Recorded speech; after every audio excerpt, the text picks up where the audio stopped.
Hello and welcome back to Assetto Corsa. Thank you very much for joining me in this video, and today we're going to be continuing along with the bonus pack reviews, taking a look at this, the Pagani Huayra BC. BC standing for the initials of, I believe, the first person who ever bought a Pagani and the person who actually inspired the founder of Pagani, whose name was... well, his name was Pagani. I'm trying to work out what his first name was.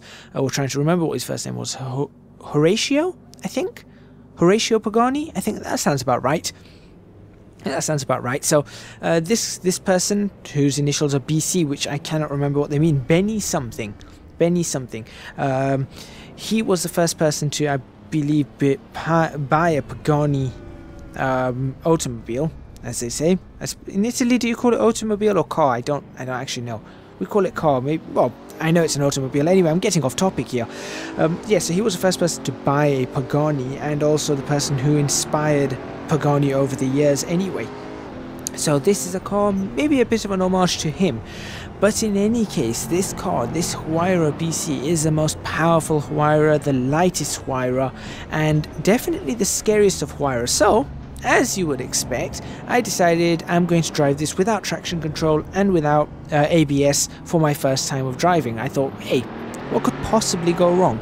Honestly, surprisingly not a lot went wrong, apart from a lap time that wasn't all too fast. So you are going to actually see in this, for the first time in a long time, more than one lap around the Nurburgring. I actually go straight through the pits again for the Touristenfahrten, and then go back out on track and do another half lap or so before the end of this video, where I actually gun it a little bit more. I really do put my foot down.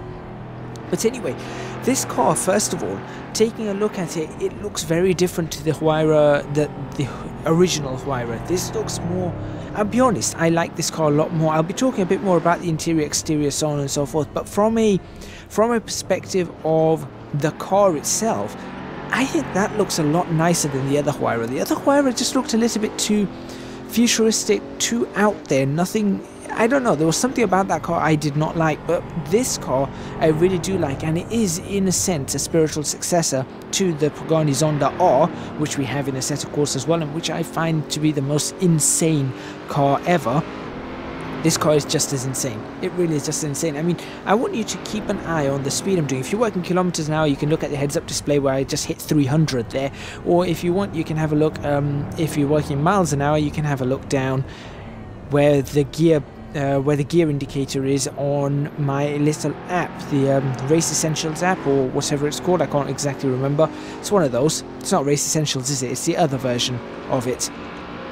I can't remember what it's called now.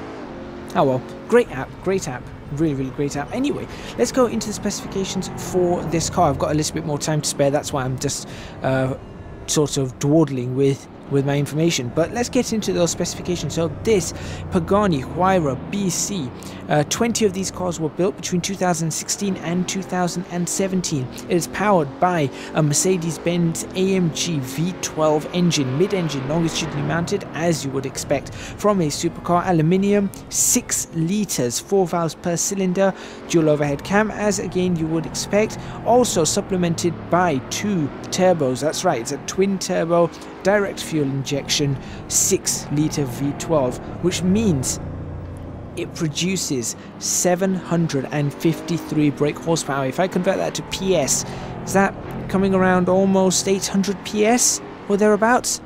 Maybe 780 PS, somewhere around that figure. 753 brake horsepower at 6,200 RPM and 1,000 Newton meters of torque, or 738 foot-pounds of torque at a much more reasonable 2,500 RPM. So the torque is pretty low down on this, as you would expect from a Mercedes AMG engine. They have a tendency to have torque in the low ranges with the power up in the high ranges, so that's kind of expected actually, but that does mean you get 126 brake horsepower per litre, which is probably not as much as you would expect, as some would expect. It's not as much power as you would expect, you know, 126 brake horsepower per litre, but because it is a 6-litre engine, that's a lot of horsepower to take this car around. And I'm just going to point out that this car weighs 1,220-ish kilos, give or take a couple of kilos. That's 2,690 pounds, give or take a few pounds. That's That's quite a light car for 700 brake horsepower. That's a really light car. I think the original version of the Huayra weighed some 150 kilos more, thereabouts, 125 kilos more. So it was a heavier car, and it had less power. This one's got like 100 bhp more than the previous Huayra did, and it's lighter, and it's been restyled, and it's got a new gearbox system, and it's got a new clutch system, and it's got restyling on the interior. It's just, everything's been, even though it looks the same, a lot of it has been redone, a lot of it's been updated, refined, tuned up. It's really incredible. Going back to the gearbox, in fact, let's go to the gearbox. It's a Pagani gearbox, the X-Track 7-speed automatic. So partnership with X-Track and Pagani. So it's 7-speed automatic. Obviously, we've got the paddle shifters that we can use in this. You do need all 7 gears because this car is just, it just goes. It really just goes. 0 to 60 time of this car, I cannot remember, but it's pretty powerful. I think, was a 0 to 60 time 2.9 seconds?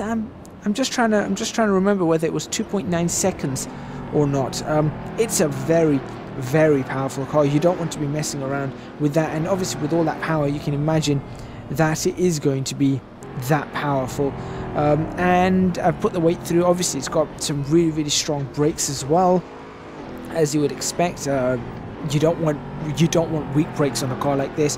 And surprisingly, even without the ABS, I was finding it not easy to drive, but I was finding it that the brakes were really well. They were good brakes, you know, carbon ceramic brakes. They were really good.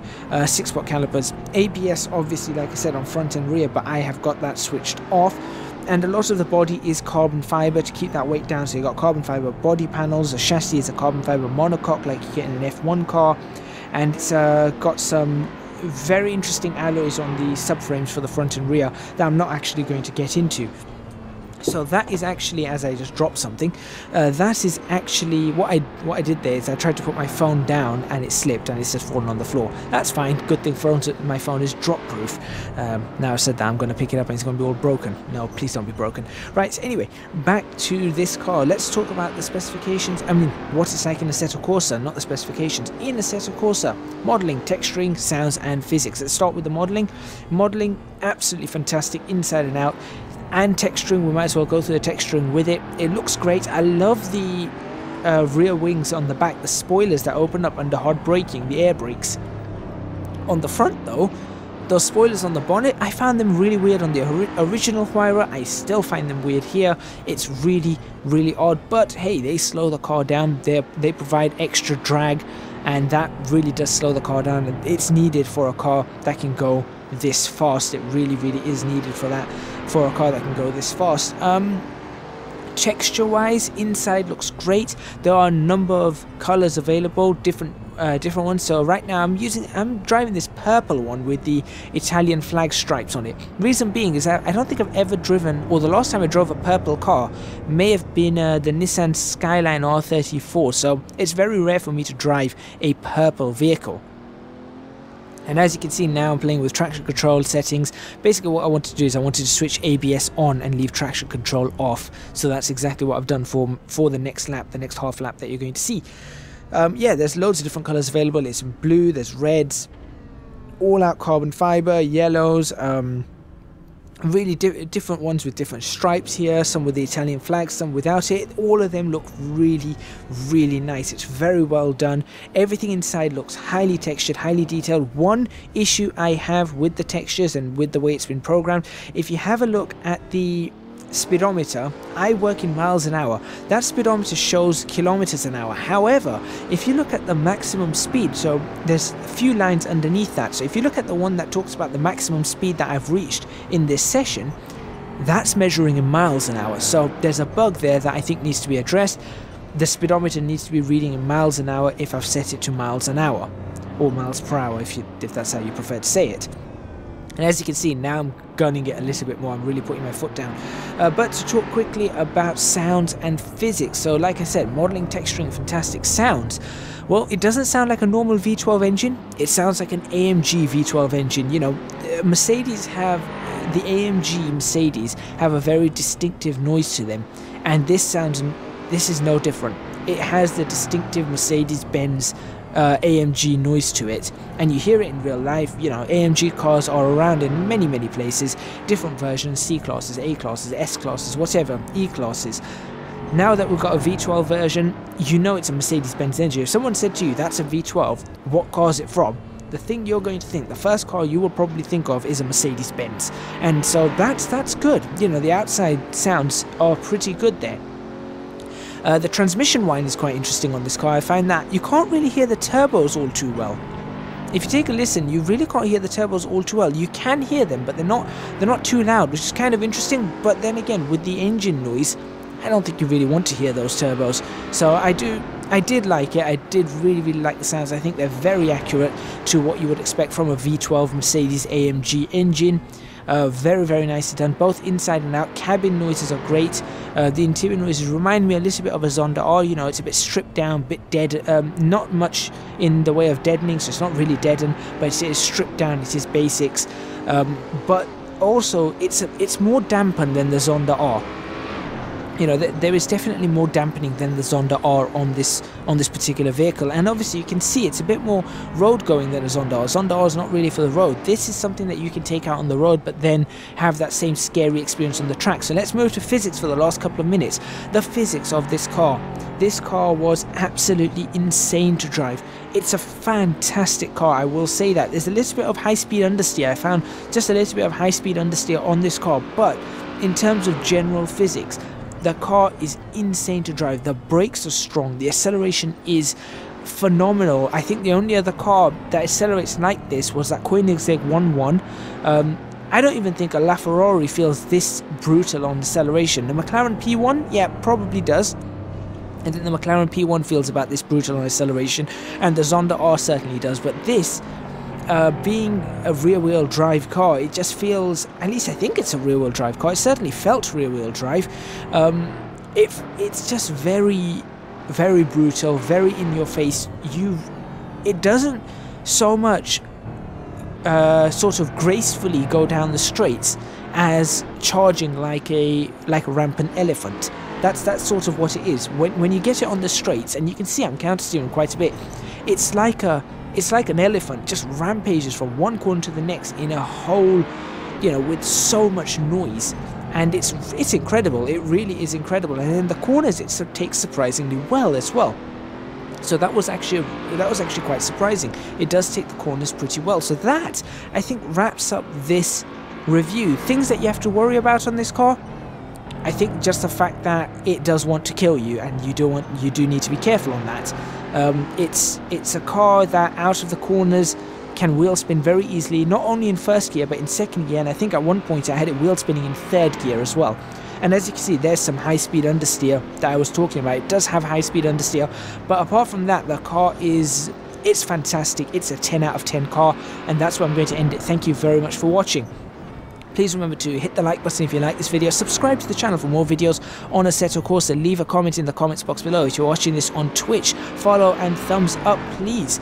And if you can afford to do so, please do support me on Patreon. Link to that is in the description box below. I would massively appreciate your support. Thank you very much for watching once again, and I will see you guys next time in Assetto Corsa.